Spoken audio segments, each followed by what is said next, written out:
Peter O'Brien, good to see you again. Now, your book goes through the various arguments against the voice, but which ones do you think are biting right now to explain what we're seeing in the polls? Is it this basic principle that this voice divides us by race and we should reject it for that reason alone?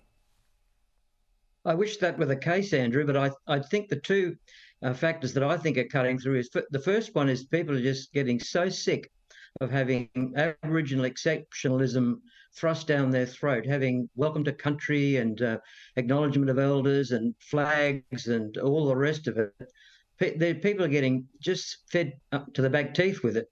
But the real one that's cutting through, I think, is this lack of detail argument. And in some extent, that's a shame because it's probably the least important argument against the voice. The lack of detail, any parliament can legislate a voice and it could be different from the previous one. So we really need to be arguing on the principle, as you said, it divides us by race. And I would like to see the coalition, for example, putting more emphasis on that, because by arguing lack of detail, they're conceding that there may be some value in this proposition. Now, there may or may not be value in the voice itself, a legislated voice. I don't believe so, but there are certainly significant problems in entrenching it into the Constitution. Look, apart from the fundamental principle, right, there's no details that for me can get over the fact that this is a racist division of Australia and we cannot afford that. It'll be disastrous long term. But for me, then, there are other details that I think, how can the left even look at something like this? For example, the 22 Aborigines that will supposedly represent, 150 tribes, they're not going to be elected, not directly elected. There'll be no election because the voice architects say, well, look, you know, people start arguing about who's really Aboriginal, blah, blah. We can't have a direct election. So the Aboriginal aristocracy will take this over. Now, what's your, personally, looking at your book, what is the strongest argument that you see against the voice apart from the basic foul principle of racism?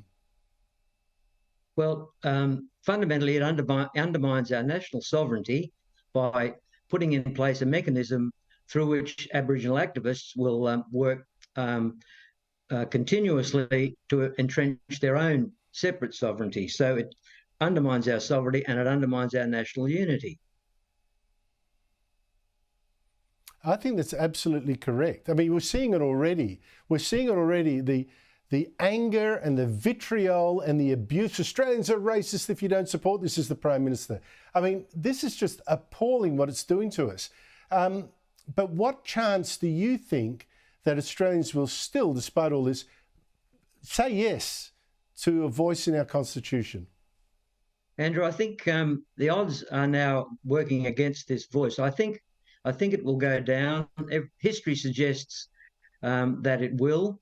But my concern, and the reason I wrote my book, which I think is a comprehensive coverage of all the issues, but in a very readable format, I believe that it needs to go down comprehensively. I want people to not to say, I didn't vote for it because I didn't understand it. I want people to say, I didn't vote for it because I did understand it. It needs to be put to bed in a convincing way so that we don't have this angst dragging on for the next decade and more. I think you're absolutely correct, and I highly recommend that people read your book. Like I say, it's published by Connor Court Publishing, so just look on the website and you'll see it. Peter O'Brien, thank you so much indeed for your time.